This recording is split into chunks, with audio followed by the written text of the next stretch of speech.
Welcome to This Explainer. Today, we're diving into the absolutely fascinating story of an unlikely Englishwoman who essentially became the architect of the modern Middle East. It's a story packed with espionage, empire building, and lines drawn in the sand that are quite literally still reverberating today. Just think about the modern map of Iraq for a second. It's an incredibly complex and honestly often fractured geopolitical puzzle.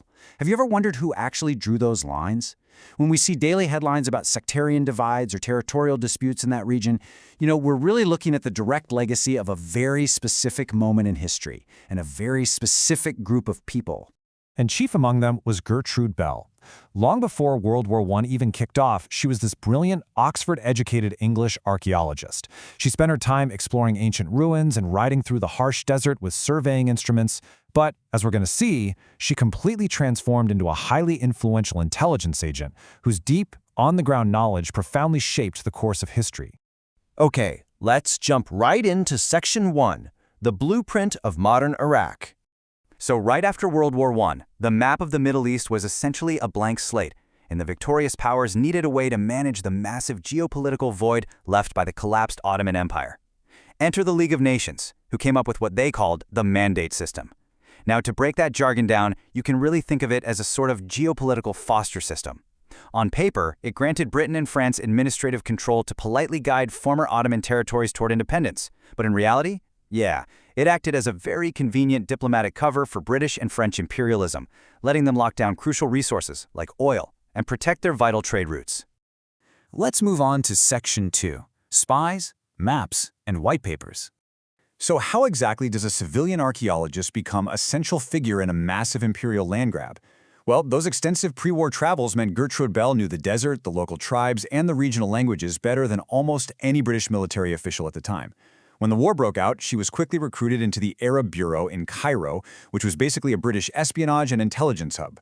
There, she worked right alongside legendary figures. We're talking people like T.E. Lawrence, as in Lawrence of Arabia, and Sir Percy Cox, meticulously mapping tribal loyalties to help defeat the Ottomans. After the war, this massive, heated debate erupted over how to actually rule the newly occupied territory of Mesopotamia. You basically had two camps. On one side, officials like Arnold Wilson were pushing hard for direct colonial rule, essentially treating Iraq exactly like India. But on the other side, Gertrude Bell and her boss, Sir Percy Cox, fiercely advocated for what they called indirect administration. This meant setting up a system of limited Arab self-rule that still operated safely within a British imperial framework. Bell's incredibly deep relationships with local leaders had convinced her that direct rule would just be an absolute disaster. And the crucial takeaway here is that Bell's vision won out. To officially solidify the strategy, she wrote the monumental 1920 White Paper. This was a stunningly detailed report summarizing the volatile political situation in Mesopotamia. Not only did it lay the official groundwork for the borders of the brand new state of Iraq, but amazingly, it was also the very first parliamentary white paper ever written by a woman, a real game changer. That brings us to Section 3, the Queen of Baghdad. Taking on the role of Oriental Secretary in Baghdad, Bell wielded an incredible amount of daily power. She was constantly navigating this heavily male-dominated colonial world, and yet she was essentially the primary architect of the new kingdom. She provided British colonial officials with her totally unmatched local expertise.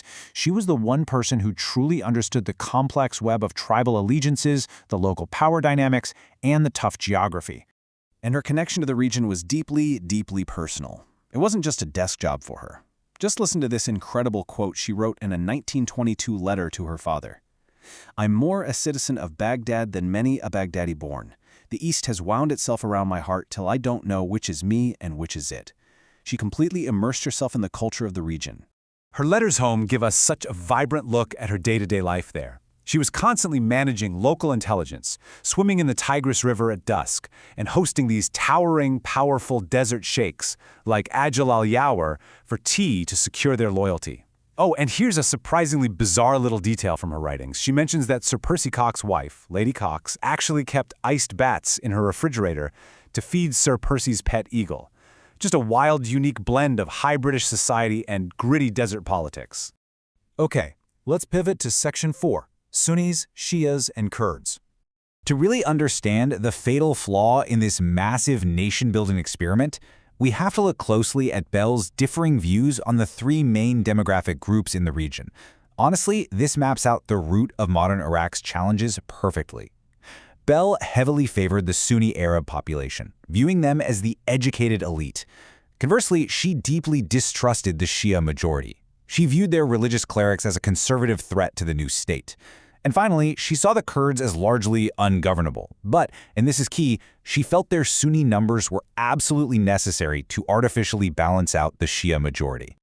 That specific worldview led directly to what became known as the Sharifian solution. To maintain British control and balance these shifting demographics, Bell and her colleagues actively denied Kurdish requests for independence. Instead, they essentially forced the Kurds into the new Iraqi state to bolster Sunni numbers, prioritizing a Sunni Arab elite over the Shia majority. This strategic choice heavily influenced the organization of power, setting in motion these deep processes of inclusion and exclusion that would go on to define Iraqi politics for decades. Now, timeline-wise, things were moving at breakneck speed. The war breaks out in 1914. Fast forward to 1920, Bell writes her famous White Paper, but a massive Arab revolt against the British mandate explodes that very same year. This massive pushback forces the British to completely rethink their strategy, which culminates in the pivotal 1921 Cairo Conference, led by Winston Churchill, to finally hammer out the future of Iraq. Which brings us to our final section, Section 5, the making of a king. At that Cairo conference, Bell ultimately championed an outsider over the local contenders for the newly minted throne. So why Prince Faisal?